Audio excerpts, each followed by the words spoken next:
Welcome in, folks. I'm Carl Brady, Workforce Program Manager for East AlabamaWorks, the Regional Workforce Council for Alabama's Workforce Region 2. And we have as our guest today on this video podcast the U.S. Attorney for the Northern District of Alabama, Jay Town. Jay, welcome to our podcast today. Thanks for joining us. Hey, thanks for having me. This is incredibly important, and I hope everybody's staying safe. Absolutely. And Jay, we want to talk a little bit about fraud during this time. We have found out over the years that when disaster comes around, that it brings out the worst in some people and the fraudsters, and they start immediately trying to take advantage of people who are in a crisis or disaster situation. Just give us a little bit of an overview of what your office does during times like this, and how you're keeping an eye out for that kind of fraud. Sure. Well, what we recognized in the Department of Justice to do immediately, way back in really February, was to establish a line of communication between all the U.S. attorneys' offices through what we call a coronavirus coordinator, or a CVC. There are 93 U.S. attorneys in the country. There are 93 CVCs in the country. They communicate daily about the wide variety and spectrum of different types of frauds that we are seeing across the country. That way, frauds typically go in regions if they don't just blanket an entire nation. But a country as big as the United States, it usually goes in regions and filters through the Southeast and then goes up to the Great Northwest, and kind of hop around. But if we're seeing it in Wyoming or New Mexico, it's likely that we're going to see it in Florida or Alabama. And so that's why all that crime intelligence is being tranched together and shared daily. So we're ahead of the curve, and you don't see a lot of proactivity in law enforcement. Sometimes we're sort of a reactive force. You call 911, we show up. That's a reactive force. But so what we've anticipated certain types of fraud, so we could get the message out to our citizens and allow them to be their own best line of first defense. Some of the frauds that we have seen and are seeing include these magic pills, vaccines, cures, N95 masks with no efficacy, or other types of PPE that really doesn't have any medical efficacy or protections at all. The website or the link that you click on to get this medical COVID-19 related medical gear or pills or whatever, they either are going to ship you something that doesn't work, or they have no intent to ship it at all. They're going to take your personal information, sell it on the dark net. They're going to take your credit card information and use it until they've destroyed your credit, and then sell that on the dark web. There's just a number of frauds as it just relates to clickbait, email and text message phishing scams. What we're also concerned about right now is we're all expecting, or some of us are expecting, stimulus deposits or checks, as it might be. We also, some of us filed our tax returns early, and we're waiting on those returns to come. We're starting to see robocalls where individuals are posing as agents for the Treasury Department or the IRS, and they are essentially saying you're slated to get your tax return or your stimulus check in June. But for $50 and some personal information, maybe your bank routing number, we can get that to you today and speed it up. And of course, people, when they're desperate, it's very natural that they would want to believe such is true and such could happen. It's not even an unreasonable expectation as a citizen to get your check, quicker. It's just sitting there electronically in some bank somewhere. But it doesn't work that way. One, federal government's not going to call you. We already know all your personal information, and we probably know your bank routing number as well, especially if you filed a tax return, because as you know, when you file your return, you put, if you have a bank, you oftentimes put your bank information on that return so that it can be directly deposited. So we ask folks to go to irs.gov or the treasury.gov and figure out when they're going to get their checks, figure out how they can get legitimate information. We really are our own best line of first defense. We're doing all this great personal hygiene. We need to be exercising great cyber hygiene as well. Let's kind of take some of those in order. You mentioned some of the fraudulent cures or vaccines or things like that. What are some of the best ways to Well, I guess with that, the best way to recognize the fact is there really is nothing out there right now that's been approved by anyone for use by the public that you can take to vaccinate yourself against this virus. That's correct. What I'm telling folks is to do three things, and this should prevent you from becoming a victim of fraud. Contemplate, investigate, and deliberate.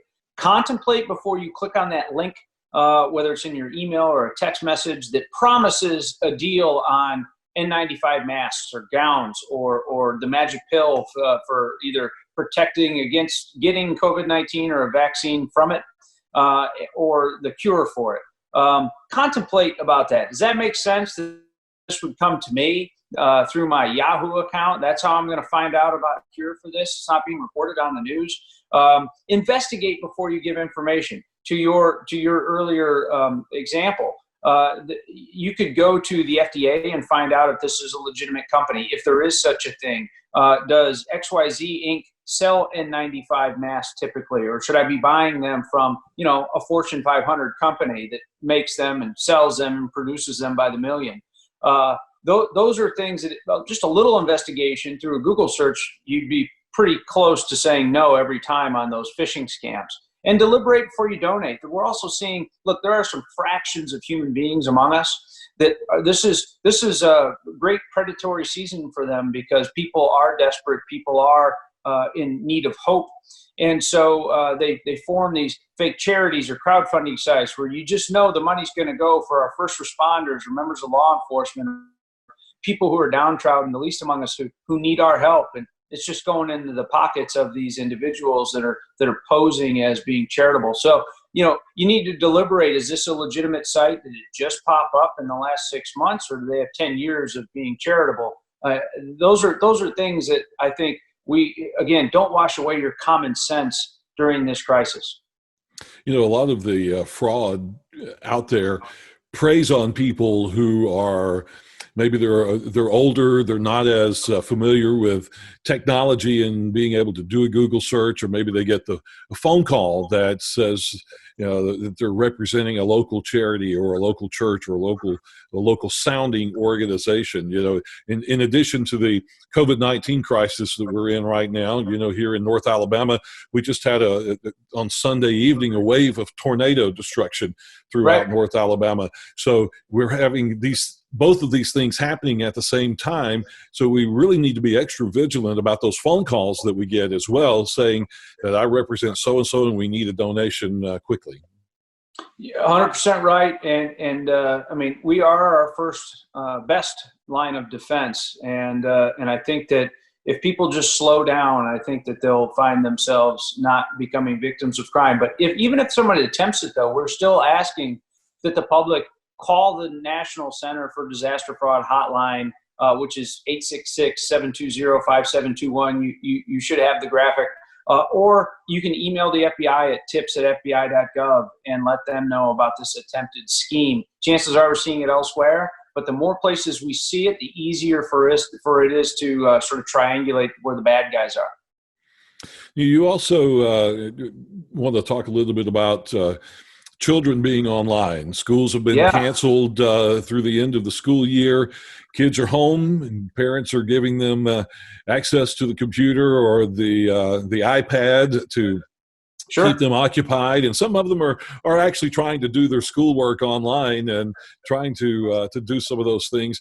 But that's an ideal place for fraud to take place and for predators to access your kids.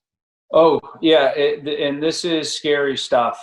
We are seeing and hearing about, not just here in the district, but across the country that, I mean, look, our children, like as you mentioned, are on our devices for a good part of the day. They're distance learning or they're just trying to entertain themselves because they're shuttered inside and can't go out and play or be around their friends. There's no sporting events to distract them. There's no more ballet, no more dance. And so our devices become sort of a form of entertainment. Well, again, the worst among us, child predators, are going to look to get in those chat rooms that are on those games or on those apps. They're going to be online on social media trying to lure individuals into doing lewd things, or maybe when this all lifts, they have a friend that we're going to meet up at the playground, and that friend is not 7 years old. That friend is 37 years old and looking to human traffic or to exploit that child in some dastardly way. So parents really need to be, I go on and on about cyber hygiene, but it's very important. Know what your kids are looking at. Know who's talking to them online. If you can disable the chat on an application or a video game or whatever it is, or just limit it to friends that are known to you. Be responsible because this is predatory grounds for the worst among us.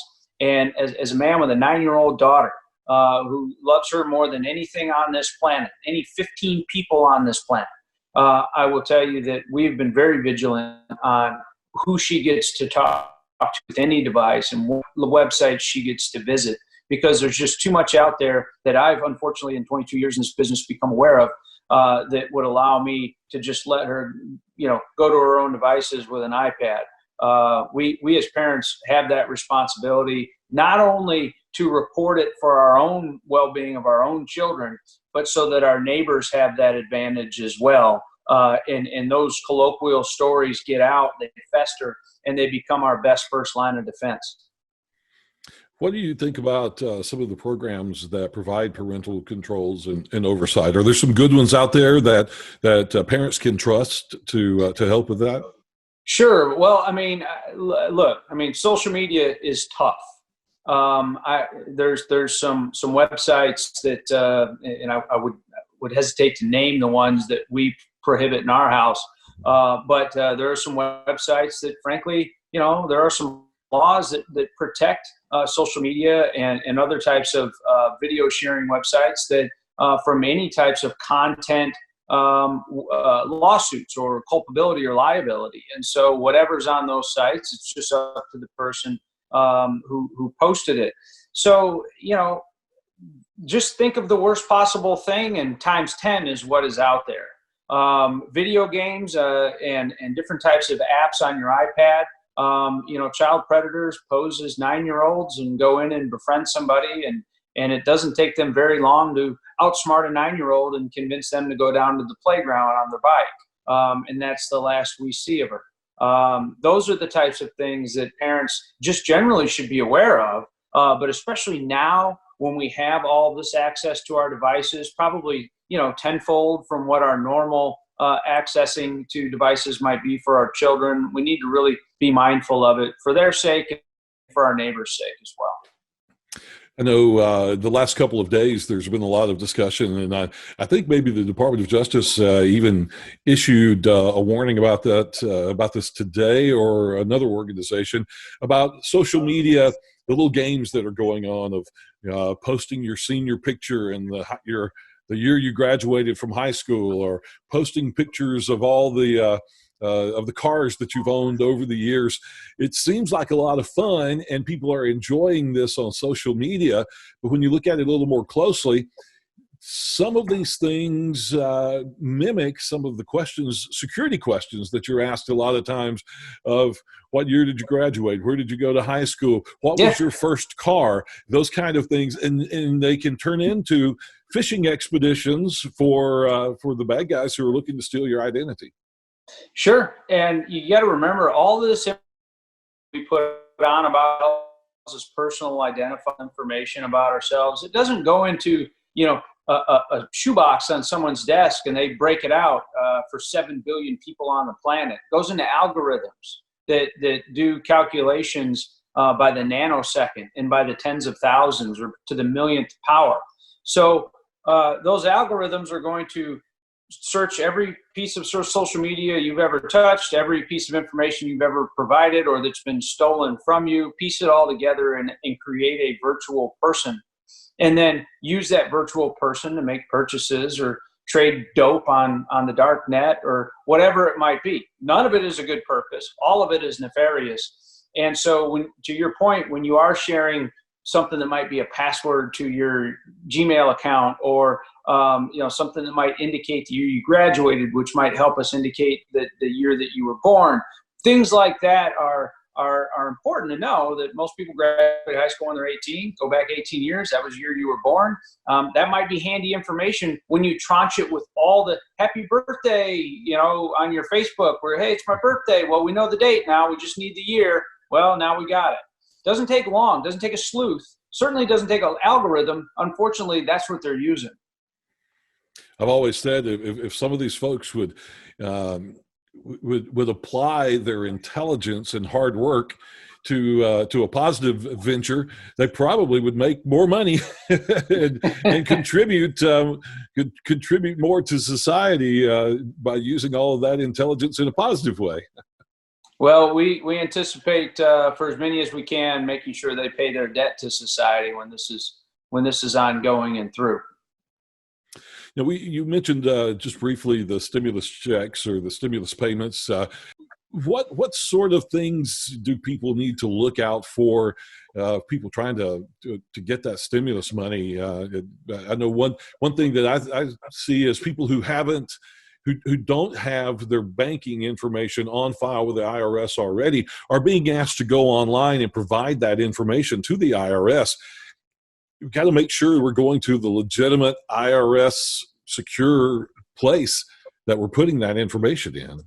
Look, the safest thing that folks can do is have that money directly deposited. It's also the easiest thing on the government. It'll come quicker to you. If you go to irs.gov, there is a way, if you don't file income taxes, for instance, we wouldn't have that information from this year's tax return, but there is a portal for you to do that on the irs.gov website so that it is directly deposited. Real tough to steal your check when it's directly deposited into your checking account or savings account.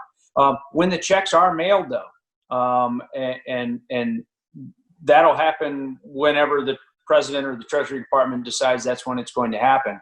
But when it does, people need to be aware of that. They need to be aware if they're a person that's going to receive a hard check, that they need to check their mail every day.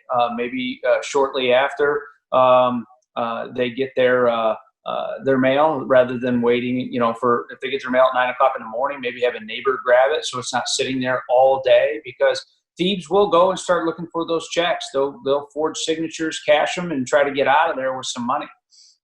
There's plenty of ways that people could use that against you. And then there you are waiting on the stimulus check, in need of the stimulus check, and someone has stolen it, and now you're just 6, 8, 10 weeks behind again. And, why add to that aggravation on ourselves? I mean, being a victim of crime is bad enough. When we can prevent it and then you're a victim, it's sort of a whole nother aggravation. Jay, tell us again, what are our best steps if we think we've been a victim of fraud? What are the best steps to take, who to contact, and how to get on the record with that? Sure. Well, I mean, no matter what you do, if you believe that you are a victim of fraud or an attempted fraud or any sort of crime related to coronavirus or COVID-19, contact law enforcement. They will at least be able to get you in touch with the appropriate officials or hotlines. But what I'm telling you is to contact the National Center for Disaster Fraud hotline, which is 866-720-5721. You should have the graphic there. Or you can go online, go to tips@fbi.gov and send an email to the FBI. You can share with them whatever the attempted fraud was or whatever the fraud scam was. Also, look, our first reaction is to delete that text message or that email. Take a screenshot of it. Don't click on the link. Don't help us out that much. But take a screenshot of it, because that is some evidence. If you have the email, we're not going to ask you to forward it to us just out of safety. But maybe somebody will come look at it and figure out a way to get the IP address. I mean, there's a number of things. We have a lot of great tools in the federal government, a lot of great tools in the Department of Justice that are investigatory in nature. All of them I can't even share with you. We can figure out where the IP address is, where this is coming from, and based on the other crime intelligence that we're getting from around the country through our coronavirus coordinators and the other 92 U.S. attorneys and Main Justice and FBI headquarters, we can get these people off the street. You're helping us solve crime, and you're solving it not only for yourself and your neighbor, but maybe somebody you don't know, but it's an American that needs our protection, needs our help, and they're in Wyoming. or California or New Mexico or New Jersey. They're good Americans too. They're trying to get through this too, and hopefully they're doing the same, and they're reporting these attempted frauds so that we ourselves here in Alabama can be protected as well. Well, Jay, before we go, tell me a little bit about some of the heroes, some of the folks who are rising to the top here in this coronavirus crisis. Yeah, I mean, there's a number of heroes, and I don't like to use that word, having met so many Medal of Honor recipients and veterans. I don't use the word hero lightly, but really you got to give it to the folks in the services industry like UPS and FedEx and Shipt. Your Grub South guy and some of the restaurants that are offering curbside service, but also our first responders and medical personnel. I mean, there's so many people that are either risking their lives or making our lives easier in ways that were never made easy before, that are really helping us all get through this. The one group that I've left out so far is as members of law enforcement community, and here's why. Before the coronavirus, law enforcement business was dangerous. After it's long gone, the law enforcement business will still be dangerous. So whether it's COVID-19 or MS-13, law enforcement is always a dangerous business. Now, they have proven their mettle during this crisis and this pandemic, no doubt. And they are at the top of every list of those individuals who deserve our praise. But take care to remember that their business is always a dangerous one. It is always one wrought with peril.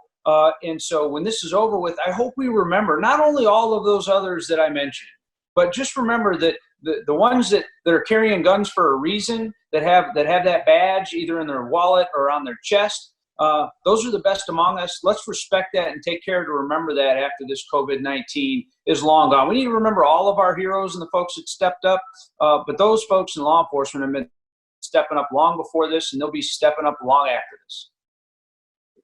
Jay, thank you very much for being our guest on our podcast today.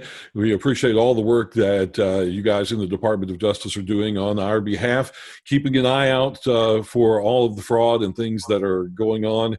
And we hope you and your family will stay safe in this crisis. So we appreciate you joining us. You too. And thank you for having me on. And folks, we thank you for tuning in to our video podcast today with East AlabamaWorks. Be sure to check out our website, eastalabamaworks.com, for more information on resources for job seekers, for business and industry, and anybody involved in workforce development. Again, it's eastalabamaworks.com. Thanks for joining us.